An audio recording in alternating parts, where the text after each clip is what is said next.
Well, the day has finally come. We're about to take our own boat up the Peterborough Liftlock.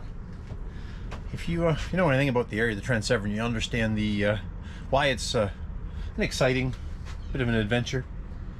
No, it's almost 115-year-old piece of engineering technology built right around the turn of the 20th century. So it's kind of like a boat or bucket list if you live in boat in this region. I mean, it's nothing like doing the Great Loop or even I think they call it the Golden Triangle, where you do Kingston, Ottawa, Montreal, back to Kingston, around the Rideau Canal, the Ottawa River, and up St. Lawrence Seaway. That might be next year's bucket list trip. But yeah, it's today is the last day of October. I screwed that up in the last video, or sorry, the last day of September. And my crew, I see them walking down the dock. I'm gonna get them on, and we're gonna get out of here. Stay tuned.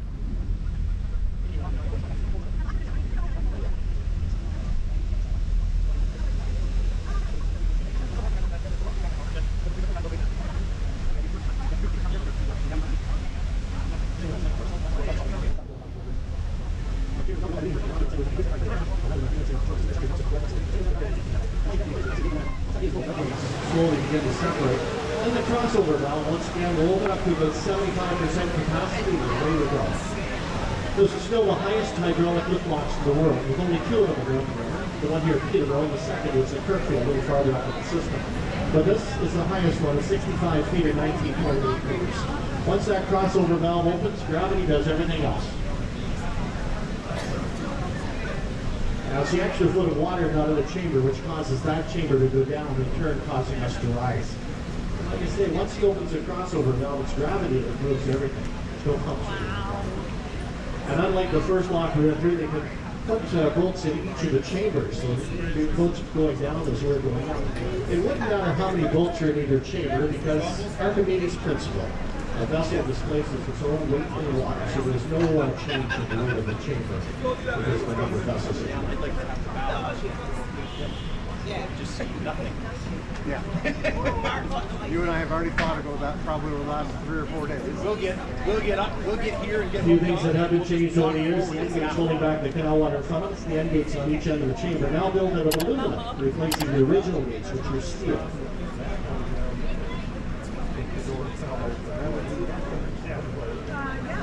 And as this chamber reaches the top, the other chamber also reaches the bottom. As that other chamber reaches the bottom, they'll open the gate on the lower chamber. It seeks the level of the canal far below us, which is only 7 feet deep. They then close the gate on the lower chamber, retaining 7 feet of water in that chamber. At that point, they'll be ready to open the gate in front of us. As that gate slowly opens in front of us, water from the upper reach will flow under the gate, then over the top of the gate, and we will slowly begin to rise. As that gate opens, we're going to gain a foot of water in this chamber as it takes on about 130. So I've discovered the GPS altimeter in the GoPro isn't overly accurate. So I gave up on doing the overlay here forward. However, looking at the chart, we are 704 feet above sea level at this point. Started it at 254-ish. So that's like 450 feet we climbed up in just over 100 miles of travel. Now I took these next couple shots with my GoPro 360 camera on an 11-foot selfie stick. And you may think, what do you need an 11-foot selfie stick for? Well, let me show you. Here we are back at the very front of the chamber, and how else do you catch a shot like this without having a super long stick to hold the camera out on?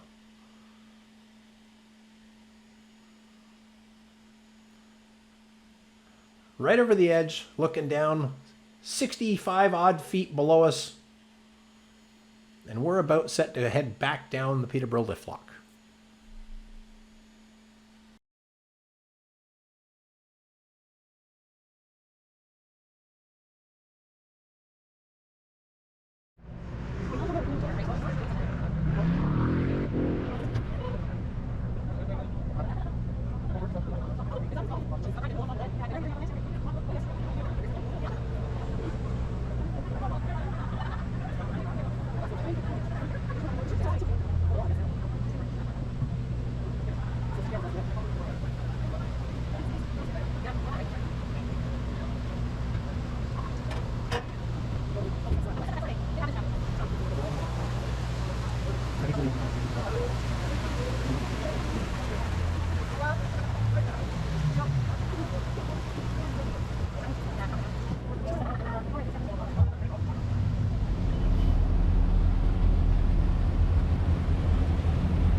They're a really nice boat, aren't they? They did a big press release in at the marina Thursday morning. At Trent Hill? Yeah, Trent-Severn. Yeah, they were getting all ready just as we were there.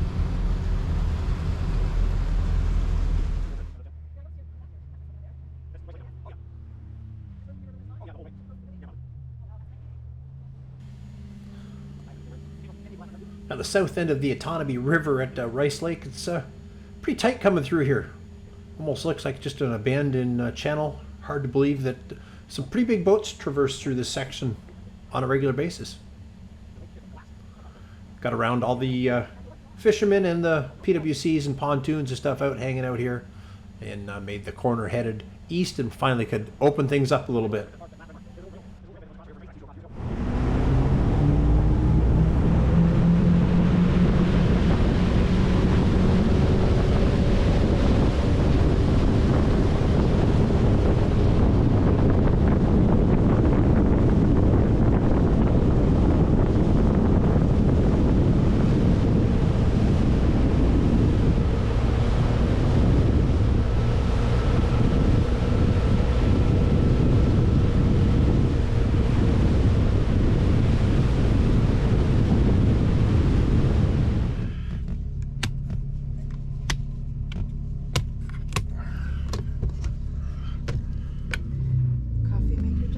Yep. No more generator? No more generator. We are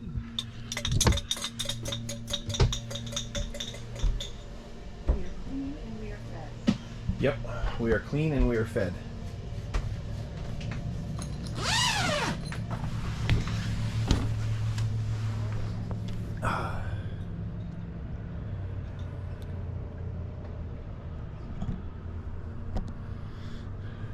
Good morning again from Hastings, Ontario. Just shut number 3 down there, the generator, so we could have some hot water for, you know, a shower, make coffee, toast this morning. Nice little Kohler 5.7 kW generator. It's been a little bit of a pain on this trip. The electric choke doesn't work 100%, which from what I can understand online, that's a common thing. So I'll have to order some parts. Of course, Kohler doesn't make any more. They don't make the parts.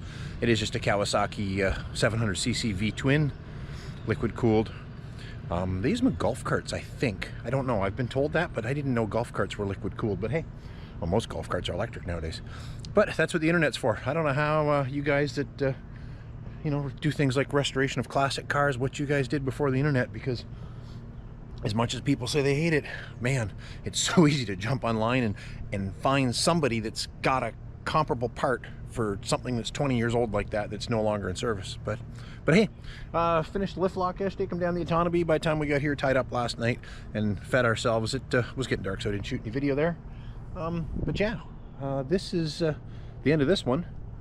And a week from now, when I launch the next one, we're going to pick up from right over there, because we're going to go over there after breakfast, pump the holding tank one last time, and then head the 5 locks down the Trent-Severn to home and pull the boat out, and that will be the end of the season. One more ride left. Thanks for watching. Please like, subscribe, and I'll see you in a week.